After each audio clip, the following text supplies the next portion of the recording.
Hi, everybody. Well, we have a plumber upstairs trying to fix our shower, and so I'm downstairs, um, and I'll do the best I can down here. Marlene's trying to look after things the best she can upstairs. So,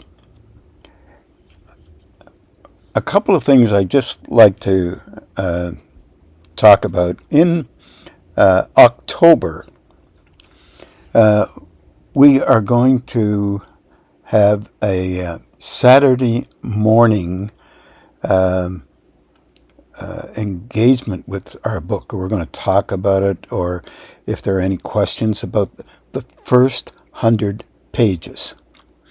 So that will be something if you have questions about the first 100 pages, or you want to talk about it. Uh, we'll have a Zoom link that will include people in England or wherever they may be, Italy, wherever. And that'll be someplace around the weekend of, I believe, the 25th to the 27th, something in there. I don't have my calendar with me, unfortunately. So, and the other thing I want to make sure everybody knows is that Kareem has passed, and Mary Alice needs all the support that you might give her in your kind thoughts, and of course Kareem in your kind thoughts as well. So, and our meditations tonight will be just asking for help and engaging and not in trying to force anything, just asking for help, period, in a way that would be truly helpful. So, our first question, and it may be the only question depending on what happens in our plumbing situation, but here is a question by Bronwyn Rees. She says, I read recently that in the material plane, molecules bunch together when they near another object, causing a compression that creates pressure between the two objects. Basically, this is related to sound waves. When they pass, the pressure releases, and you hear that in a train. You know, if you listen to the old trains when they rang their whistles, the analogy was with sound waves, like sound that you hear as a car comes near, intensifying it and then decreases as it passes. Right. I'm aware of increases in energy. Okay, different thing. Like that pressure building when I am in proximity to people and objects. Okay, let me talk about that first. What you have to try and figure out is that you are a concave mirror. Stop. If you can handle that, it looks like a curve, a C kind of looking forward. Now, what begins to happen is you already have centers on, or chakras on, or Sephiroth on. All right. In our stages of growth, those centers are not in any way or even near fully developed. They are at our stages of growth, as you begin to have perception, just a sliver beyond what a normal has on when they don't have any perception at all about energy around them. That is bloody annoying to our personality or our ego sense, because we are fundamentally involved on an ego orientation, or that's only another name for personality, Our personality orientation wants us to align with ways that are really fundamentally exonerated here. Our beliefs, our understanding are focused on our personality orientations. This is how it works. So, when you walk into a room or around another person, first of all, perceive how you are. And this is difficult even though you think it's not. It's difficult because you're so used to you, you don't pay very much attention to you. Or you pay attention to some things, but not all things, because you're not very perceptive yet, as much as you believe that you really are. No offense to anybody. It's how it works. So when energy touches you, it touches you in centers that you may have on to some degree, a little bit more, and it can open other centers that you don't have on as much as you think you do. So this sounds like most of our perceptions are flying in the dark. It's a good way to think of them. It puts a little humility into how a person thinks or sees themselves and how they function in the world. And that's counter to how we normally want to think of ourselves because of our vulnerability. Each one of us is tremendously vulnerable.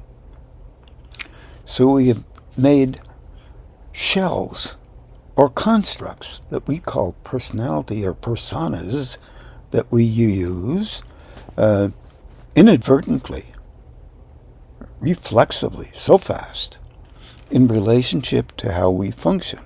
That is the personality styles that we talk about. So what it does, it increases what's already on in you often. And it's not negative at all. But look out. It increases aspects in you that are already there.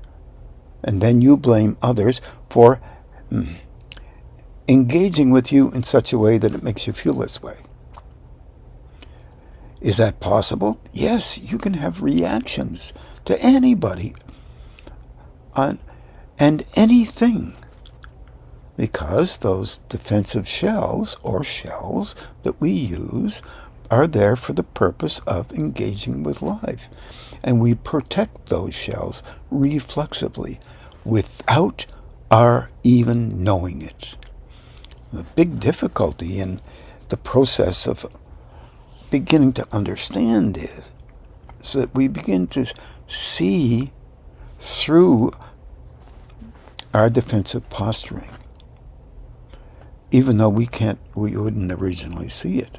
We have to be very careful in this, because we will tend to blame everybody else for what we notice in ourselves. Or it could be something else. It could be a simple thing.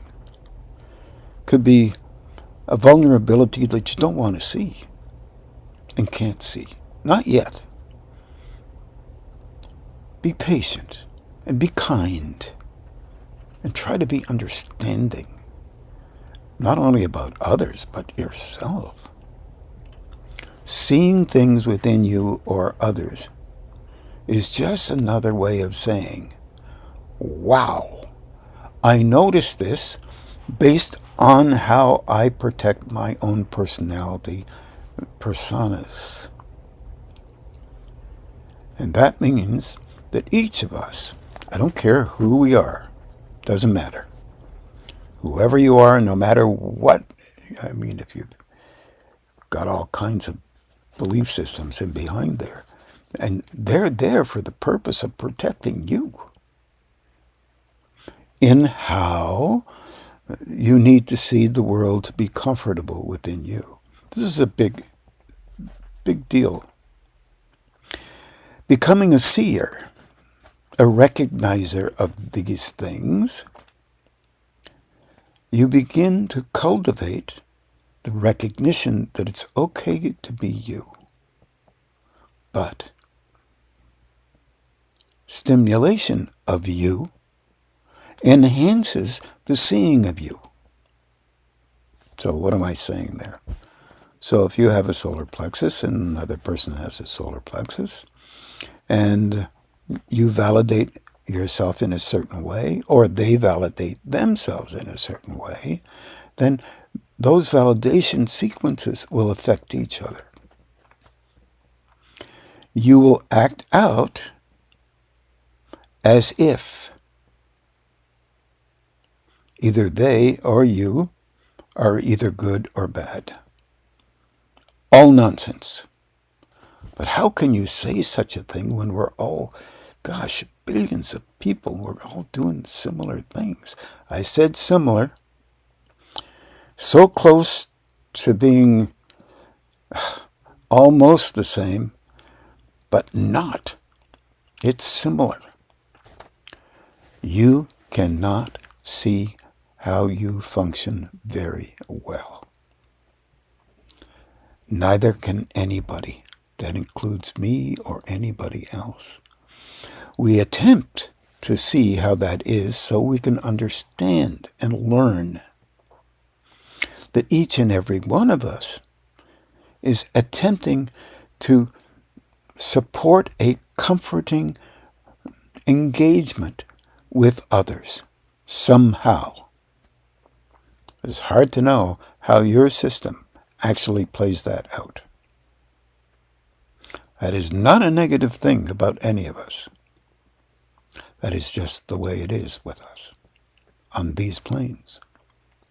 We are, I have to say it again, we're kind of young. No matter how old you think you are, you're still kind of young. So we're learning about that.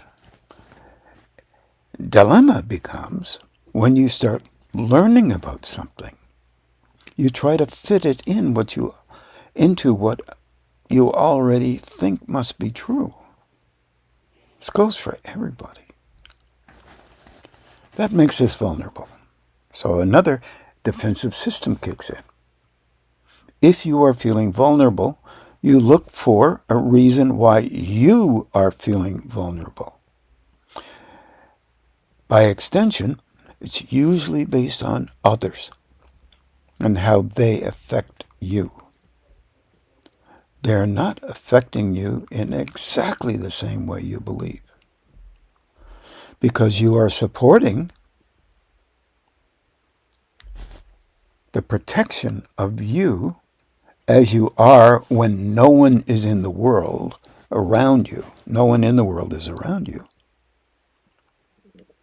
And then when you are around someone else, God forbid, it could be somebody with a lot of energy pouring through them on even in the root center. You'll quickly know that the root and gonad center play together. Because your will start protecting you before you even see that person. It's because you are sensitive to how you need to defend yourself to remain exactly the same as you have been from the beginning. So it's a terrible thing to say about it, but it's true. So that's why it's complicated when you're dealing with inner true development, honest development. Do the best you can. Try and calm down the reflexes that will naturally engage with you. Because in close proximity to anyone, you are affected by energy in places where you cannot perceive. how you have constructed that formula for being the way you believe you need to be. It is not a simplistic thing, this idea of an engaging being, because it engages on these planes, and we're not very cognizant of even the closer planes off of us. And when we do begin to perceive them, our old shells, our old way of seeing things, has an impact on what you come up with as what must be true. And you go right into the old charter of good, bad, indifferent, right, wrong, this kind of thing. Okay, I have to bring that up because the waves of sound are not the same. But here we go. How about if I have a grumbly tone in me and I'm talking to you? I'll do it because I'll make it my fault. And I have a grumbly tone in me. That can bring out a grumbly tone in you that you don't believe you even have. And it may be obvious to everybody else, but not to you, because that comforts you in the places that you are vulnerable in. And this is a real key when you're looking at energy itself. Because the next part is, she says, I am aware of increases in energy, and you're aware of your own self-defense, whether you know it or not. Anticipation plays a big part in this. It's called often intuition. I can work with this and find ways of softening, and it does move the energy, and the relationship can shift. That's redirecting and doing this stuff that, whatever you do, that works fine. But I don't understand how it works at a distance. And I'm wondering whether you can explain this. I'm thinking of distance healing prayers, thoughts, etc., connected to people who are far away, and how this energy increase can be of help in these situations. This brings up another subject. Same angle, unfortunately. We have all kinds of systems outside that relate to the individual being the healer. I understand this because this is worldwide, and it's quite difficult. A person who is a healer can focus on things where you focus and then you believe on a person and you think that you're really helping them when you're only increasing the dilemma that they're already in. Just saying. Because that cultivation has to do with the physical cultivation of you being a person who can really help. Those thoughts are honorable, honest, respectful, kind, so many things that are really sincere. There's a level of sincerity in that. But you don't have a clue what they need and what they don't need. That's just being honest. And there's all kinds of stuff that goes on in that. The next level of this is where you're engaged on another state. I said another state. Some of your meditations will help you to get into that state, or a facsimile of that state where you'll believe that that might be true. This has nothing to do with belief at all. It has more to do with being able to Ask, and I'll do it on a really this level plane. If you could ask for help for a person, whatever that help might be, so that the individual gets the help she or he is needing to help them in their particular inner development at whatever level possible, and then get the heck out of it. Not in relationship to your belief, but in relationship to a higher state. You can see how difficult that is. Any of us would have a difficult time with that. I would suggest after anything of that nature you say, but don't let my engagement with this, my emotion, my physical intensity, don't let that be hurtful to that person. No matter what. I don't care. Don't let it be hurtful. Then you have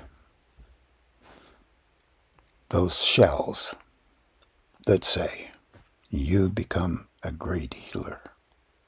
If anything happens, you take credit for it. It's not helpful, but it is helpful to the shells. And that kind of interaction is a place where most engaging folk are. And that level is on the physical, emotional, mental levels of these planes. This makes it very difficult. There are some who can engage in a manner that they can shift out of these states just a little bit into a place where silence reigns. Not a single thought is there. And believe you me, if you think you're there, this is so rare that not even 1% of the population has this. And that's 1% would be a tremendous amount of people. 0.1%, still a lot of people. Because our level of growing isn't as high as what we tend to think we believe must be true. And this is natural for us. That believing that it might be true has everything to do with making ourselves feel comforted. So what am I saying? At that level, what begins to occur is energy operates through you at such a subtle level you can barely perceive it.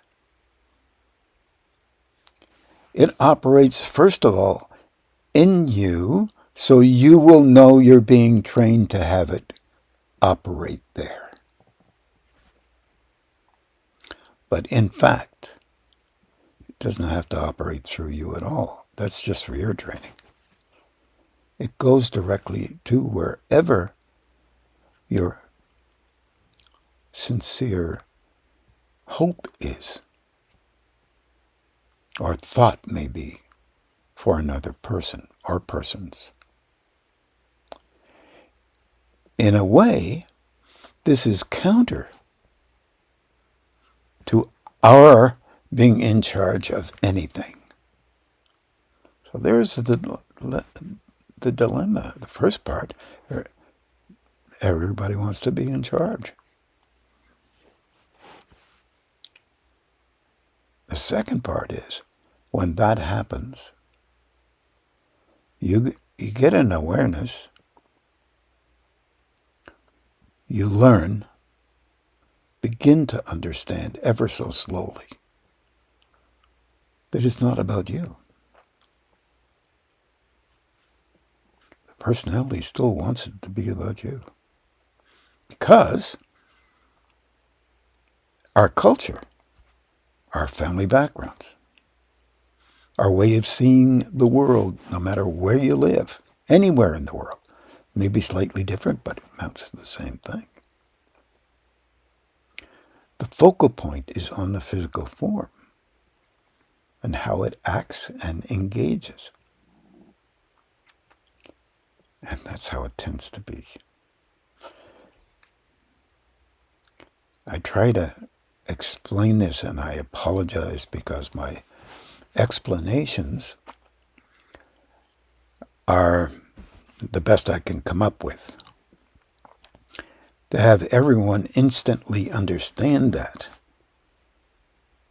and then sincere, honest people understanding that, it would make them so nervous about even inquiring about help for another, because you don't know what kind of help that person may need.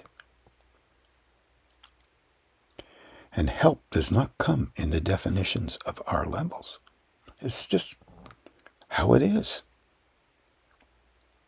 Because it just tends to work that way. And that's very frustrating for us, because we like to be the center of the universe.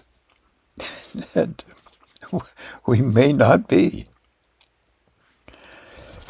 I want to continue on here. I'm thinking of distance healing, and that's why I'm talking about it this way. Connected to people who are far away. You know, one single thought, and a person is not far away. They're in your thought. What I would suggest, just a suggestion, clean up your thinking process the best you can. Try to be as helpful in your understanding quotients, in your attempts to understand other people. Try to be as compassionate and kind as possible. And what do I mean by that? It means that every single individual, every single one on our planet, engages with how to function here with others. And they will do that based on how they've been inadvertently trained by our parental backgrounds. First of all, energetically. You will read that energy without knowing what you're reading. You understand that this is the way you should be because parental backgrounds did it, and you don't see yourself duplicating it. Because you can't. It would be too hurtful. It works that way with all of us. You can slow that down. But total eradication is nonsense. It's not meant, you're not perfect at these planes, at these levels. But you can begin to notice an attempt to move beyond the defenses that come up even when I'm talking about this, into a state that says, okay, what's he saying? He's saying it's okay if I see this stuff in me and not blame it on everybody else. I didn't say that. Others play a part in their own defensive process, but so do you. And you will act out relative to that part that lies within you, style, whatever you want to call it, without even knowing you have it. Ever so slowly. When you see that you have some of that, be kind and respectful to you. Say, gosh, I may do this a little bit too. And under those conditions, you begin to understand that no one is exempt from these things. But they can tell a story of how much they are exempt. But no one is. So there's an old adage in this. And the old adage is, timing is everything. So, in your understanding about timing, as we grow, little by little, with great respect to the idea of growing, attempt to understand that most of the work you do will be being respectful and kind to you. Because that is the most normal method of comforting you can come up with. The next step is being respectful and kind to others through understanding of a bigger picture than the one that you are squeezed into in a natural reflexive response that goes back into the early energetic transmission of parental backgrounds. And they got that way just because of the same thing. Not their fault. And before that, it was not their fault. Now that's only 2 generations. It is understood by some, or at least anticipated by some, to go back at least 7. I'm not convinced that it's only 7, but maybe it's only 7 that you can keep.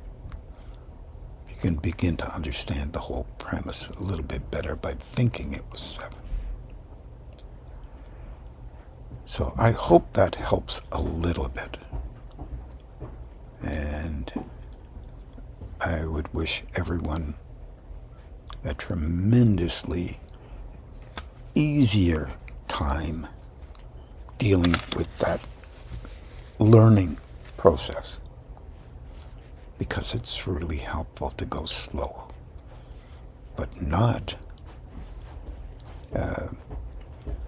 in a way that relates to being the right, wrong, good. Everyone gets involved with that. It's so funny. I'd like to say, I had a buddy one time, and we used to talk about this all the time. And what would come up was, I'm doing it fairly consistently, and you're not. So we start laughing. And the other person would say, yeah, but, I was watching, and I'm doing it fairly consistently, and I can't see that you're doing it at all. I said, okay, that little bubble that we are both in is the bubble that everyone else is in relationship to any kind of movement towards engaging with a kind of friendship of some kind. And then I had to revise that and say, with anybody who exists. But it's harder when you care for someone or attempt to care for someone. Because if you attempt to care for somebody, they've got to return that caring exactly the way you think they need to do that to be darn close to perfect. If that doesn't bring a smile or a grimace to your face, nothing will. You need a sense of humor and an attempt to be respectful out of context with how you have learned that to be defined is very difficult. So I wish you very well with that one. Very hard question. Very important to remember. Shifting of states. In shifting of states, there is no competition whatsoever. In engaging with this state, competition is everywhere. Because that's the nail that people try to hit right on the head with the biggest hammer they have.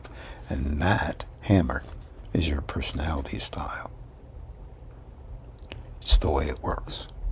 Remember, you're the key player from your perspective in every bubble you create. And I find that very fascinating. I'm kind of inundated a bit by plumbers going up and down in our building, so I don't want to talk overly loud because they won't know what that really means. What I'm going to do, I think. Oh yeah, it's supposed to be a smartphone. What I'm going to do is I think I'm going to try and meditate. Just to get you guys not to be able to hear a whole bunch of noise that I can hear.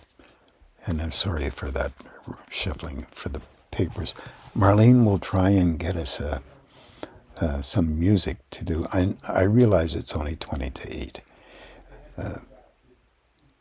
But I think that's the better part. And I wish everyone well. And let's next. I'll tell you who is next week. Next week, I have a question from Michael Laramie, and it will be interesting as well. And thank you very much, Bronwyn, for that question as well. Always very interesting. So I will now turn this over to Marlene. Hopefully she is listening because she might be engaging with the plumber. Forgive us. We're trying to do the best we can here. Bye for now.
Guru Padma Siddhi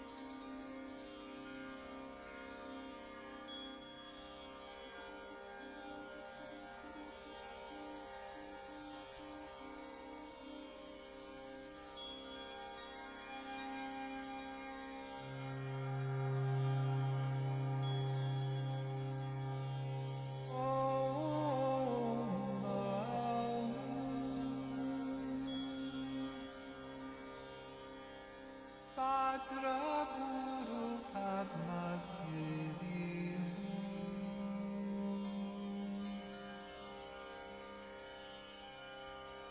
Om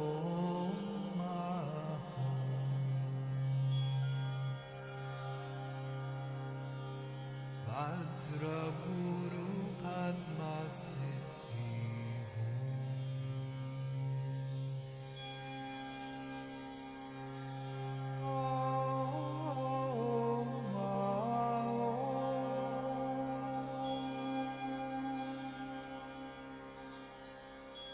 Vajra Guru Padma Siddhi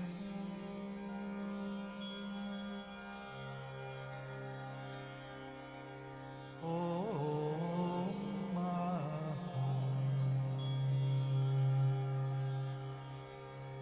Vajra Guru Padma Siddhi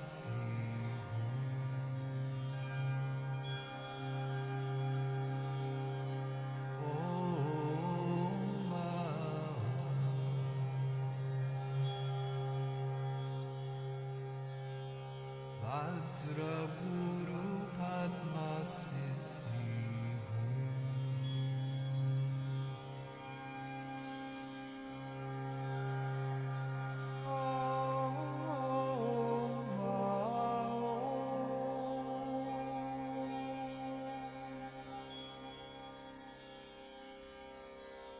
Vajra Guru Padma Siddhi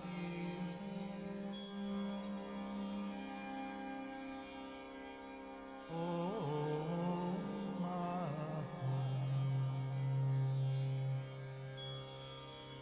Vajra Guru Padma Siddhi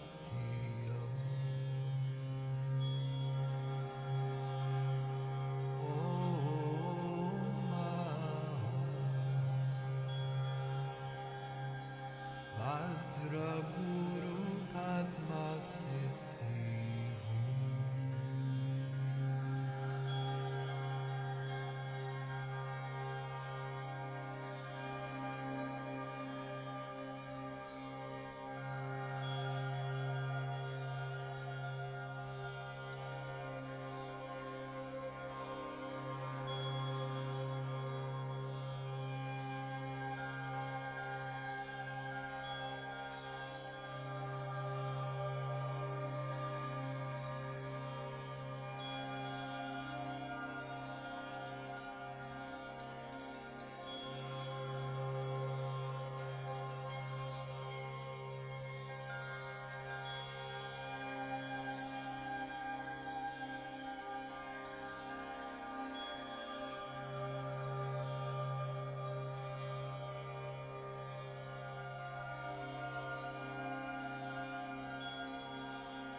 Guru Padma Siddhi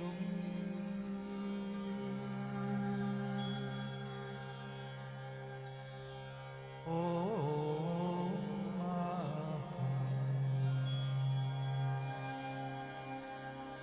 Vajra Guru Padma Siddhi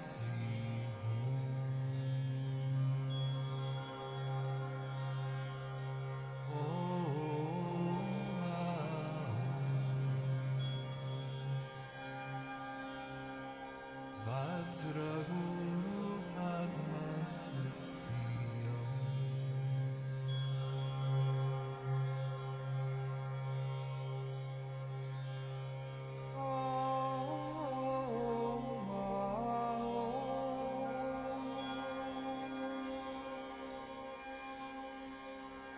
Vajra Guru Padma Siddhi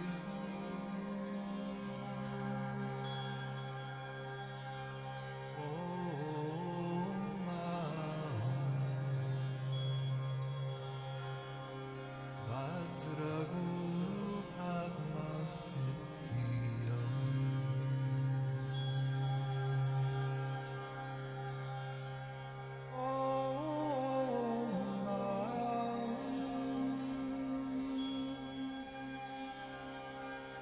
Vajra Guru Padma Siddhi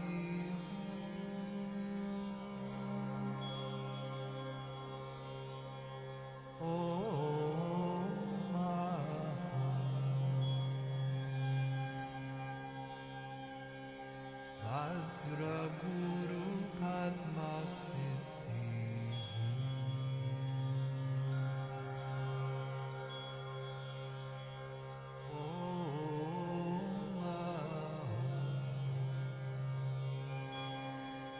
Vajra Guru Padma Siddhi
Vajra Guru Padma Siddhi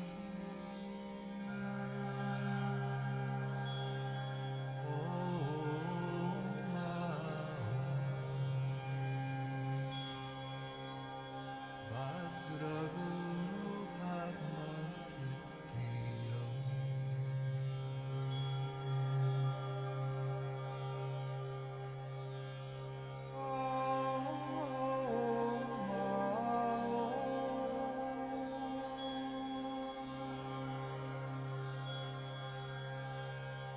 Vajra Guru Padma Siddhi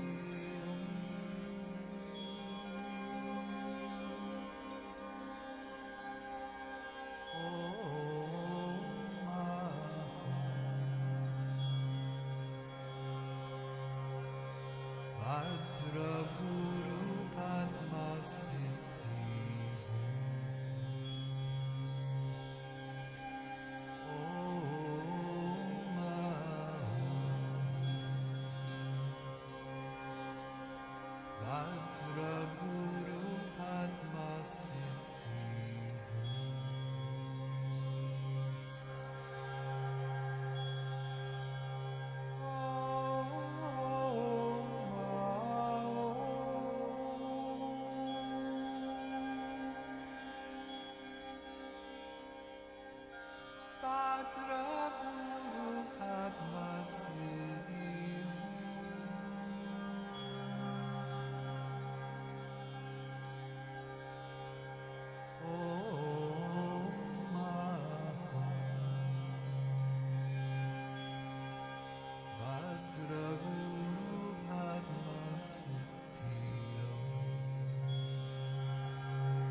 Now we'll just do the balancing and grounding. And have a good evening, everybody.